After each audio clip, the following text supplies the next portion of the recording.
25 साल की एक जवान महिला आधी रात को अचानक अपने पति के बिस्तर से उठती है और रात के ठीक 1 बजे वह धीरे धीरे चलते हुए सीधे अपने 40 साल के नौकर के कमरे में घुस जाती है और उसके साथ जोरदार संबंध बनाने लगती है। नौकर एकदम से हैरान रह जाता है। अब जो नौकर था उसे भी काफी मजा आने लगा था। फिर जो महिला थी नौकर से बार बार कहने लगती है कि आज मेरे साथ रात भर रहो, आज इतना मजा आ रहा है जितना कभी किसी के साथ नहीं आया था। और इधर बाहर से उस महिला का पति खिड़की से सारा दृश्य देख रहा था और कुछ सोच रहा था। फिर कुछ देर सोचने के बाद वह दरवाजे की कुंडी को बाहर से बंद कर देता है और अपने कमरे में जाकर सो जाता है। फिर जब सुबह होती है तो वह महिला का पति उन दोनों के साथ ऐसा कर देता है जो कोई कल्पना भी नहीं कर सकता। और जब आप सुनेंगे तो हैरान रह जाएंगे। दोस्तों, वीडियो में आगे बढ़ने से पहले अगर आप चैनल पे न्यू है तो वीडियो को लाइक करके चैनल को सब्सक्राइब कर लीजिएगा और कमेंट में अपनी राय ज़रूर दीजिएगा। चलिए कहानी को शुरू करते हैं। दोस्तों, यह सच्ची घटना बिहार की है जहां एक व्यक्ति रहा करता था जिसका नाम रूपेश सिंह था। उसके पास बेशुमार दौलत थी। रूपेश सिंह के परिवार में उसकी पत्नी सुमन और उसका एक बेटा था जिसका नाम उसने मनोज रखा था। रूपेश सिंह अपने परिवार के साथ अपनी जिंदगी में बहुत खुश था क्योंकि उसके पास नौकर चाकर हर चीज मौजूद थी और किसी बात की कोई कमी नहीं थी। रूपेश सिंह अपने बेटे की परवरिश बहुत लाड प्यार से करता है। इसी तरह समय धीरे धीरे निकल रहा था। रूपेश सिंह अपने बेटे मनोज को खूब पढ़ाता लिखाता है और कहता है, बेटे तुम्हें किसी बात की कोई चिंता नहीं करनी है क्योंकि हमारे पास बेशुमार दौलत है। तुम्हें तो बस इस दौलत से ऐशो आराम की जिंदगी जीनी है। दोस्तों, समय धीरे धीरे निकलने लगता है।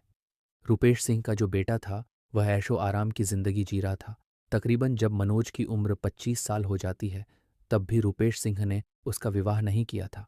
रूपेश सिंह चाहता था कि उसके बेटे की शादी किसी बेहद अमीर परिवार में हो। वो अपने बेटे को अपने सारे कारोबार सिखा रहा था ताकि वह भी पैसे वाला बन सके। जैसे जैसे समय बीतता है मनोज की उम्र अब 30 से 32 साल हो जाती है, लेकिन रूपेश सिंह ने अभी भी उसके विवाह की बात नहीं की थी। रूपेश सिंह सोचता था कि जब उसका बेटा दुनियादारी समझ ले और कारोबार संभालने लगे तभी उसका विवाह करेगा। पैसे की कोई कमी नहीं थी। कहते हैं ना कि पैसा हो तो इंसान कुछ भी कर सकता है। मनोज अपनी जिंदगी पूरी ऐशो आराम से जी रहा था, लेकिन अब अचानक रूपेश सिंह की तबीयत ज्यादातर खराब रहने लगी तो उसकी पत्नी सुमन कहती है, क्यों ना हम अपने बेटे का विवाह कर दें। जब उसका विवाह हो जाएगा तो वह दुनियादारी समझेगा, जिम्मेदारी लेगा और घर में पत्नी आ जाएगी तो काम में हाथ बटाएगी। अब रूपेश सिंह अपनी पत्नी की बात मान लेता है और बेटे मनोज के विवाह की तैयारी शुरू कर देता है। वह एक बेहद खूबसूरत लड़की मंजू से अपने बेटे का रिश्ता तय कर देता है। दोस्तों, तकरीबन 4 से 5 महीने रिश्ता तय होने के बाद वह दिन भी आ जाता है जब मनोज की बारात मंजू के घर पहुंचती है। हालांकि मंजू बहुत ही सुंदर थी और उसकी उम्र तकरीबन 26 साल थी, जबकि मनोज की उम्र लगभग 30 हो चुकी थी। इधर 30 मंजू अपने पति को देखती है तो निराश हो जाती है क्योंकि वह बहुत सुंदर थी और साथ ही हवस की पुजारण भी थी। मंजू के पास भी पैसों की कोई कमी नहीं थी। उसके पिता के पास भी बेशुमार दौलत थी। मंजू भी बचपन से लाड़ प्यार में पली बढ़ी थी जिससे उसे पैसों की कोई कदर नहीं थी। आए दिन वह नए नए मर्दों से दोस्ती करती थी। कई नौजवानों के साथ वह शारीरिक संबंध बना चुकी थी क्योंकि माता पिता की बेशुमार दौलत ने उसे बिगाड़ दिया था। जब मंजू मनोज को देखती है तो वह बहुत निराश हो जाती है क्योंकि मनोज एक मोटे शरीर वाला व्यक्ति था। उसका पेट बहुत ज्यादा निकला हुआ था। उसे देखकर ऐसा लग रहा था जैसे कोई गुब्बारा हो। मंजू ने कभी सपने में भी नहीं सोचा था कि ऐसे लड़के से उसका विवाह होगा। अब मंजू अपने पिता से तो कुछ कह नहीं सकती थी, इसलिए जैसे तैसे वह मनोज के साथ उसके घर आ जाती है। इधर बाराती और रिश्तेदार जब मंजू को देखते हैं तो बेहद खुश हो जाते हैं। मंजू जब मनोज के घर आती है तो चारों तरफ खुशियों का माहौल होता है।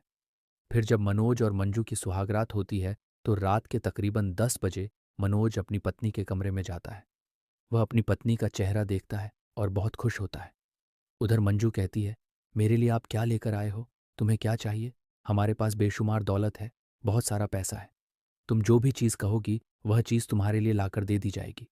तब मंजू कहती है, मुझे तो आपसे सिर्फ एक ही चीज़ चाहिए कि आप मुझे पूरी तरह से खुश रखना। मेरी कोई भी इच्छा हो उसे पूरा ज़रूर करना, क्योंकि मैं किसी गरीब परिवार से नहीं हूँ। मेरे पिता के पास भी बेशुमार दौलत थी, लेकिन मैं तुमसे विवाह करके तुम्हारे घर आई हूँ तो सिर्फ इसलिए ताकि तुम मेरी ज़रूरतों को पूरा कर सको। इसी तरह तकरीबन 20 से 30 मिनट तक मनोज और मंजू के बीच बातचीत होती है। उसके बाद दोनों सुहागरात मनाने लगते हैं। फिर मंजू देखती है कि मनोज के अंग काफ़ी छोटे हैं, तो वह एकदम से निराश हो जाती है, क्योंकि उसने आज तक ऐसे पुरुष को देखा ही नहीं था जो छोटा हो। जो चीज़ एक औरत के लिए सबसे खास होती है, वो उसमें नहीं थी। फिर मंजू कहती है, क्या तुम्हारे इतने ही हैं? मनोज कहता है, हाँ, मैं तो बचपन से ही ऐसा हूँ। फिर मंजू बहुत ज़्यादा निराश हो जाती है। वो अपने सिर को पकड़ लेती है कि अब उसका जीवन कैसे चलेगा। दोस्तों, उस रात मंजू और मनोज के बीच में रिश्ते तो बनते हैं, लेकिन वो रिश्ते सिर्फ नाम के रिश्ते थे। मंजू को एक पल का भी सुकून मनोज के साथ नहीं मिला था। इधर मनोज ये बात भली भांति समझ जाता है कि उसकी पत्नी उसके साथ खुश नहीं है। वह जानता है कि वह अपनी पत्नी को संतुष्ट नहीं कर पाया है। दोस्तों, अब मनोज और मंजू एक दूसरे से खफा खफा रहने लगते हैं। मनोज हर समय कोशिश करता कि वह अपनी पत्नी मंजू को खुश कर सके, लेकिन आखिर मंजू कैसे खुश रह सकती थी? जिस खुशी की उसे जरूरत थी वह तो मनोज के पास थी ही नहीं। मनोज आए दिन अपनी पत्नी के कमरे में जाता, थोड़ा समय बिताता, फिर सो जाता, लेकिन मंजू जो थी पूरी रात करवटें बदलती रहती। उसे समझ में नहीं आ रहा था कि आखिर वो करे तो क्या, क्योंकि मनोज कभी भी उसे पूरी तरह से संतुष्ट कर ही नहीं पाता था और जल्दी ही सो जाता था। मंजू चाहती थी कि कोई मर्द उसे पूरी रात तक जगाता रहे, उसके साथ बिस्तर पर कबड्डी खेलता रहे, लेकिन मनोज इन सब चीजों में पूरी तरह से असमर्थ था। अब मंजू बार बार अपनी किस्मत को कोसने लगती थी। उसे समझ में नहीं आता था कि आखिर वो करें क्या। इधर तकरीबन 1 से 2 साल ऐसे ही गुजर जाते हैं और इन 2 से 3 सालों में मनोज और मंजू का एक लड़का भी हो जाता है। दोस्तों, मनोज और मंजू का एक बेटा तो हो जाता है, लेकिन मंजू फिर भी किसी तरह से खुश नहीं थी। इधर मनोज के जो पिता थे, जिनका नाम रूपेश सिंह था, वह एक गंभीर बीमारी के चलते इस संसार को छोड़कर चले जाते हैं। अब सारी जिम्मेदारी मनोज के ऊपर आ जाती है। उनके जो भी कारोबार थे वह अब अकेले मनोज को ही संभालने थे। बचा खुचा जो थोड़ा बहुत समय वह अपनी पत्नी मंजू को देता था, अब वह समय भी नहीं दे पाता था। अब मंजू अपने कमरे में अकेली ही करवटें बदलती रहती। बेशुमार दौलत होने के बावजूद भी उसके पास एक पल का सुकून नहीं था। दोस्तों, कहते हैं कि दौलत से इंसान की पूरी भूख नहीं मिट सकती, और यही स्थिति मंजू के साथ थी। रूपेश सिंह की मौत के बाद 4 से 6 महीने बीत जाते हैं और मनोज पूरी तरह अपने पिता के कारोबार को संभालने में उलझ जाता है। अब वह अपनी पत्नी मंजू का ख्याल भी नहीं रख पाता। इधर मनोज का एक बहुत पुराना वफादार नौकर था, जिसका नाम कुंदन था। उसकी उम्र तकरीबन 40 साल थी। कुंदन अधिकांश घर के कामकाज किया करता था। रूपेश सिंह के घर में किसी भी चीज की जरूरत होती या कोई भी जिम्मेदारी होती, वह कुंदन ही संभालता था। दोस्तों, कुंदन ने अभी तक विवाह नहीं किया था। वह एक हट्टा कट्टा मजबूत शरीर वाला व्यक्ति था, क्योंकि उसने अपना शरीर ठोस बना रखा था और ब्रह्मचर्य का पालन करता था। अब धीरे धीरे समय निकलता है और जब रूपेश सिंह का बेटा मनोज अपने घर पर ज्यादा नहीं रहता, तो कुंदन रूपेश सिंह की बहू मंजू की सभी जरूरतों का ध्यान रखने लगता है। मंजू भी अब कुंदन को अधिक देखने लगती है। एक दिन वह गौर से देखती है कि कुंदन जो है एक हटाकटा सुडुल बदन वाला था। उसके शरीर को देखकर मंजू उस पर दीवानी हो जाती है। कहीं ना कहीं मंजू के दिमाग में यह ख्याल आने लगता है कि अगर कुंदन उसके साथ समय बिताए तो वह उसे वह सुख दे सकता है जो सुख उसके पति मनोज ने उसे कभी नहीं दिया। अब मंजू धीरे धीरे कुंदन की तरफ आकर्षित होने लगती है। मंजू की सास सुमन अधिकतर भगवान की भक्ति में लगी रहती थी और आसपास के मंदिरों में पूजा पाठ के लिए जाया करती थी। इधर अब घर में अकेले मंजू और कुंदन ही रहा करते थे। एक दिन की बात है, मंजू की सास सुमन अपने रिश्तेदारों में किसी धार्मिक अनुष्ठान में गई हुई थी और इधर मंजू का पति मनोज तो कारोबार के सिलसिले में पहले से ही घर पर नहीं था। अब घर में सिर्फ 2 ही लोग थे, मंजू और कुंदन। रात के लगभग 11 बजे मंजू नौकर कुंदन को आवाज देती है और कहती है, कुंदन इधर आओ। कुंदन डरते डरते अपनी मालकिन के पास आता है, क्योंकि मालकिन की उम्र लगभग 25 से 26 साल थी और कुंदन की उम्र 40 साल की थी। कुंदन कहता है, मालकिन बताइए क्या हुआ। तब मंजू जो थी बिस्तर पर लेटी हुई थी, उसके शरीर के कपड़े यहां वहां पड़े थे। कुंदन कहता है, मालकिन ये सब क्या है, किस लिए आपने मुझे बुलाया है। तब मंजू कहती है, मेरी कमर में मोच आ गई है, बहुत ज्यादा दर्द हो रहा है, मैं उठ भी नहीं पा रही हूं। तुम ऐसा करो, थोड़ी मालिश कर दो। कुंदन कहता है, मालकिन, आप ये क्या कह रही हो? मैं आपके बदन पर मालिश कैसे कर सकता हूं? तब मंजू कहती है, क्यों नहीं कर सकते? तुम हमारे नौकर हो। नौकर से जो कहा जाएगा क्या वो मना करेगा? कुंदन अब इन बातों को समझ रहा था कि जरूर मालकिन के मन में कुछ गलत चल रहा है। कुंदन वहां रखी हुई बाम को उठाता है और अपनी मालकिन मंजू की कमर पर मालिश करने लगता है। करीब 4 से 5 मिनट तक जब कुंदन मंजू की कमर पर बाम लगाता है तो मंजू पूरी तरह से आग की तरह गर्म हो चुकी थी। बरसों से हवस उसके शरीर को काट रही थी। ऐसा लग रहा था कि अगर मंजू को कोई ऐसा मर्द नहीं मिला जो उसे पूरी तरह से संतुष्ट कर सके तो वह पागल हो जाएगी। इधर कुंदन जब मंजू की चिकनी चिकनी कमर पर बाम लगाता है तो कहीं ना कहीं उसके अंदर की वर्षों पुरानी हवस जाग उठती है।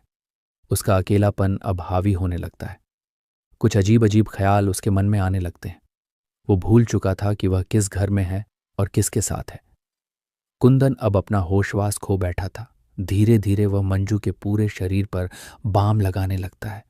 करीब 30 से 40 मिनट बाद माहौल ये बनता है कि जब कुंदन मंजू के शरीर पर बाम लगा रहा था तो मंजू को एक अलग ही सुख की अनुभूति हो रही थी, क्योंकि कुंदन के हाथ पैर बेहद मजबूत और भारी थे। मंजू को उनके स्पर्श से ही एक अलग आनंद मिल रहा था। जब कुंदन पूरा बाम लगा देता है तो मंजू एकदम से कुंदन से लिपट जाती है। कुंदन भी भूल चुका था कि वह अपनी मालकिन के साथ है। अब वह भी उसी में बहता चला गया। मंजू कुंदन से कहती है, कुंदन, तुम इतने दिनों से अकेले क्यों रहते हो? तुम्हें तो मेरे साथ रहना चाहिए। कुंदन कहता है, मैं एक गरीब आदमी हूं मालकिन, मेरे पास इतना पैसा नहीं है कि मैं पत्नी का खर्चा उठा सकूं, इसलिए मैंने आज तक शादी नहीं की। मेरा भी मन कई बार हुआ कि मैं किसी के साथ समय बिताऊं, लेकिन इस गरीबी के चलते मैं किसी की ओर देख भी नहीं सकता। अब मंजू और कुंदन दोनों अजीब अजीब तरीके से जोर जोर से हम बिस्तर होते हैं। मंजू को इतना आनंद आ रहा था जितना उसे कभी अपने जीवन में नहीं आया था। मंजू बार बार कुंदन से कह रही थी, रुकना मत, इतना मजा तुम्हारे मालिक के साथ कभी नहीं आया। कुंदन भी अपनी मालकिन का पूरा साथ दे रहा था। करीब 3 से 4 घंटे तक दोनों के बीच जोरदार शारीरिक संबंध बनते हैं। उसके बाद मंजू और कुंदन वहीं थक कर सो जाते हैं। करीब 4 बजे कुंदन फिर से अपने काम में लग जाता है। इधर मंजू आज बहुत खुश थी। वर्षों बाद उसकी प्यास बुझी थी। सुबह जब होती है तो दोनों एक दूसरे को बहुत प्यार से देखते हैं। अब वे हर समय ऐसा मौका तलाशते थे कि कब एक दूसरे को देख सकें, बात कर सकें। जैसे जैसे समय बीतता है कुंदन और मंजू की मुलाकातें नियमित हो जाती हैं। क्योंकि मनोज तो ज्यादातर बाहर ही रहता था, सुमन को तो भक्ति और भजन पूजन से फुर्सत नहीं मिलती थी। अब सिर्फ मंजू और कुंदन ही थे और वे अपनी मनमानी करते चले जा रहे थे।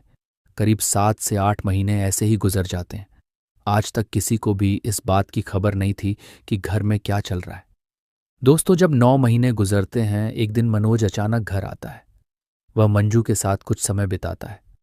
मंजू ना कोई शिकायत करती है, ना कुछ कहती है। दोनों आराम से सो जाते हैं। रात के लगभग 11 बजे से 12 बजे मंजू उठती है और फिर से कुंदन के कमरे में चली जाती है। वह कुंदन के साथ कई घंटे समय बिताती है। फिर करीब 4 बजे वापस अपने पति के कमरे में आ जाती है। मंजू के इन कारनामों की अभी तक मनोज को कोई खबर नहीं थी। मनोज लगभग 10 से 12 दिन के लिए घर आया था। अब जब 2 से 4 दिन मंजू ऐसे ही गायब रहती है, एक दिन रात के करीब 12 बजे से 1 बजे मनोज की आंख खुलती है और वह देखता है कि उसकी पत्नी मंजू बिस्तर पर नहीं है। वह चारों ओर देखने लगता है, लेकिन कहीं पर भी मंजू उसे नजर नहीं आती। मनोज सोचता है कि शायद वह किसी काम से गई होगी। रात के 12 बजे से 1 बजे का समय था। मनोज सोच में पड़ जाता है कि आखिर इतनी रात को यह कहाँ गई होगी। तकरीबन 4 बजे मंजू लौटती है तो मनोज अब भी जाग रहा होता है। मनोज उस दिन अपनी पत्नी मंजू से पूछता है, तुम कहाँ गई थी? तो मंजू जवाब देती है, कुछ नहीं, मैं काम से गई थी। अब मनोज ज्यादा बहस तो नहीं करता, लेकिन कहीं ना कहीं यह बात उसे अंदर तक छू जाती है कि आखिर 4 से 5 घंटे तक वो गई कहाँ थी। जैसे ही अगला दिन आता है, मनोज मन ही मन सोच लेता है कि आज वह पूरी रात जागेगा और मंजू को हाथों पकड़ेगा। लेकिन उस दिन मंजू मनोज के पास से कहीं जाती ही नहीं। अब जैसे ही दूसरा दिन होता है, मनोज फिर से पूरी रात जागने की कोशिश करता है। इस रात के करीब 12 बजे से 1 बजे के बीच मनोज देखता है कि मंजू उसके कमरे से उठकर सीधा नौकर कुंदन के कमरे में जाती है। कुंदन के कमरे में जाने के बाद मंजू और कुंदन दोनों बुरी तरह से एक दूसरे से लिपट जाते हैं। मनोज खिड़की से सारा नज़ारा छुप छुप कर देख रहा था। जब दोनों लिपट कर बातें कर रहे थे तब मंजू कह रही थी, अब मैं तुम्हारे बिना रह नहीं सकती। या तो तुम मेरे पति को रास्ते से हटा दो या फिर मुझे यहां से भगा ले चलो। कुंदन कहता है, तुम्हें भगा कर ले जाने के लिए मेरे पास एक पैसा नहीं है। मैं तुम्हें कहाँ रखूंगा? क्या मैं तुम्हें वो सारे सुख दे पाऊंगा जो तुम्हें यहां मिल रहे हैं? मंजू कहती है, मुझे दुनिया की कोई दौलत नहीं चाहिए, मुझे चाहिए तो सिर्फ तुम्हारा। के साथ ये सब देखकर मनोज को अपनी आंखों पर विश्वास नहीं होता। 15 से 20 मिनट बाद वह देखता है कि मंजू और कुंदन अजीब अजीब तरीकों से शारीरिक संबंध बना रहे हैं। मनोज को कहीं ना कहीं अपनी कमी का एहसास होने लगता है। उसे समझ आ जाता है कि वह अपनी पत्नी को खुश नहीं कर पाया, क्योंकि वह तो पिता के कारोबार में ही व्यस्त रहता था। उसे पूरी गलती का एहसास हो जाता है। अगली सुबह मनोज अपनी पत्नी मंजू से कहता है, आखिर यह सब क्या चल रहा है? तुम मेरी पीठ पीछे यह सब क्यों कर रही हो? इससे हमारे खानदान की इस पर बहुत बड़ा धब्बा लगेगा। मंजू साफ साफ कह देती है, जिन चीजों को तुम कर नहीं सकते, अगर मैं वही किसी और से करवा रही हूं तो तुम क्यों दीवार बन रहे हो? मंजू बुरी तरह अपने पति से झगड़ने लगती है। मनोज भी मंजू को डांटने लगता है। हम बहुत अमीर लोग हैं और वह तो सिर्फ एक पुराना नौकर है। उसकी इतनी औकात भी नहीं है कि वह 2 वक्त की रोटी खा सके। हमारी रहमोकरम पर पलता है। अगर हम उसे नौकरी से निकाल देंगे तो वह भूखा ही मर जाएगा। लेकिन मंजू मनोज की कोई बात नहीं सुनती। उस दिन दोनों के बीच जोरदार झगड़ा होता है। ये झगड़ा करीब 3 से 4 दिन चलता है। आखिरकार मनोज अपने नौकर कुंदन को नौकरी से निकाल देता है। वो कहता है, आज के बाद तुम हमारे घर पर नहीं आओगे। कुंदन मजबूर था। उसे समझ आ गया था कि उसकी गलती क्या थी। वो घर से निकाला जा चुका था। अब कुंदन यहां वहां सड़कों पर भटकने लगता है।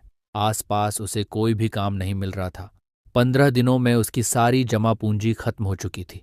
कुंदन के परिवार में कोई नहीं था। वह जो भी कमाता खर्च कर देता।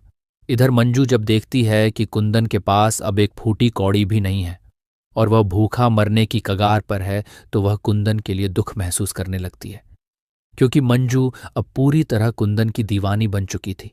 तकरीबन 15 से 20 दिन बीत जाते हैं। एक दिन मंजू रात को बहुत सारा पैसा और कुछ गहने लेकर सीधे कुंदन के पास जाती है। मंजू कहती है, चलो अब मैं तुम्हारे साथ यहां से कहीं दूर चलती हूं।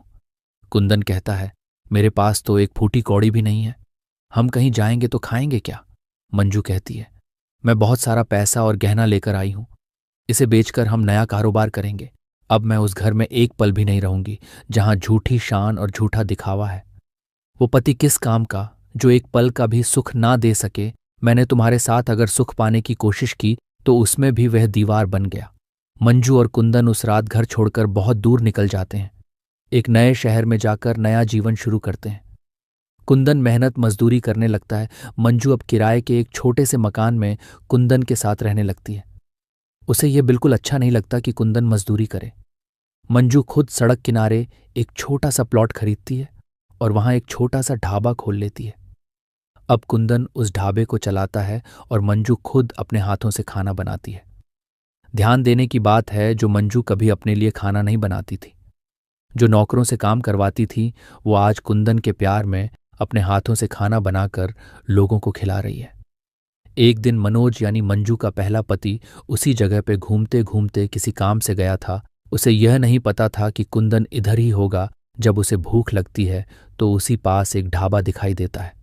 उस ढाबे पर पहुंचता है। वहां कुंदन को देखकर चौंक जाता है और उससे हैरानी से पूछता है, अरे कुंदन, तू इस होटल में क्या कर रहा है? क्या वेटर बन गया है? कुंदन मुस्कुराकर जवाब देता है, नहीं मालिक, अब मैं इस होटल का मालिक हूं। आपकी कृपा से मैंने खुद इसे बनाया और चला रहा हूं। यह सुनकर मनोज को यकीन नहीं होता। वो और भी तीखा सवाल करता है, ठीक है, तू यहां है, लेकिन मेरी पत्नी मंजू भी तो तेरे साथ भागी थी। वो कहां पर है? कुंदन तुरंत मंजू को बुलाता है। मंजू अपने पहले पति मनोज को देखकर थोड़ी चौंक जाती है। फिर वह बड़ी ही शांत आवाज में कहती है, माफ कर दीजिए, मैं आधी रात को आपका घर छोड़कर भाग गई थी, लेकिन औरत की भी कुछ जरूरतें होती हैं। अगर वे जरूरतें पूरी ना हो तो महल भी जेल जैसा लगता है। और जब कुंदन के साथ मेरी भावनात्मक और मानसिक जरूरतें पूरी होने लगीं थीं, तो ये झोपड़ी भी मुझे महल जैसा सुख देने लगी। इतना कहकर अपने घर के अंदर जाती है और मंजू थोड़ा सा पैसा और कुछ गहने निकालती है जो वह अपने पुराने घर से लाई थी। वो मनोज के हाथ में रखकर कहती है, यह आपकी अमानत है। मैं इसे लेकर सिर्फ नया जीवन शुरू करने निकली थी। अब ये वापस ले जाइए और मेरी सारी गलतियों को माफ कर दीजिए। यह सुनकर मनोज का सिर झुक जाता है। उसे अपनी गलती का गहरा पछतावा होता है। उसे एहसास होता है कि दौलत के पीछे भागते हुए मैं अपनी बीवी की भावनाओं को, उसकी ज़रूरतों को कभी समझ ही नहीं पाया। वह चुपचाप वहां से लौट जाता है, वापस अकेले अपने घर की ओर। इधर मंजू और कुंदन अपने 2 बच्चों, एक बेटा और एक बेटी के साथ अपने छोटे से ढाबे को चलाते हुए एक सुखमय और संतोषपूर्ण जीवन जीने लगते हैं। दोस्तों, आज की यही सच्ची कहानी थी और इस कहानी को सुनाने का उद्देश्य मेरा किसी को परेशान करना या किसी के दिल को ठेस पहुंचाना बिल्कुल ही नहीं है। इस कहानी को सुनाने का उद्देश्य मेरा है जागरूक करना और लोगों को सचेत करना। तो दोस्तों, आज की यही कहानी है। कहानी अगर अच्छी लगी हो तो लाइक करें, शेयर करें, कमेंट करें और चैनल पर नए हैं तो सब्सक्राइब अवश्य करें। फिर मिलेंगे अगले दिन एक नई सच्ची कहानी के साथ। तब तक के लिए धन्यवाद। जय हिंद।